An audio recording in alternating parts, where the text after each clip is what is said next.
been 55 years since we were in high school. I know, it's been so long. I'm so glad you dug up this old yearbook.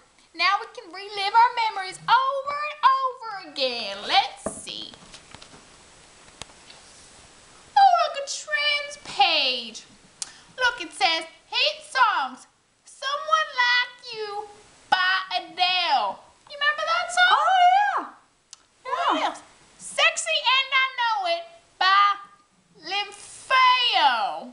That was my groove. Wait, who?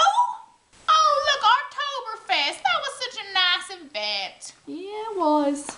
And the homecoming choir looking all snazzy and Looked nice. fabulous. What?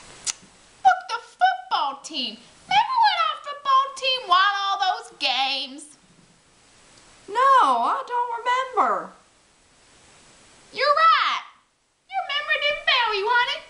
Good for you. What? What's wrong, Danny?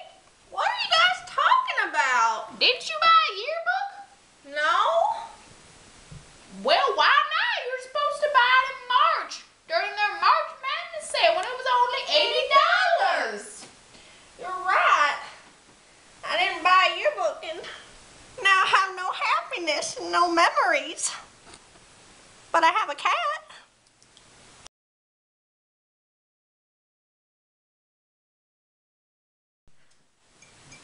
What? Sexy and you know what? Wait, what? What are you guys talking about? No comprende. I took Spanish 5, you know what I'm saying? I would snap my No, fingers sorry. in a Z formation, but I got some arthritis in my pointer finger right here, so I'm not gonna do that, but you can imagine it. I hate you. Tori looks fucking demented. Tori's moshing. 3, 2, 1.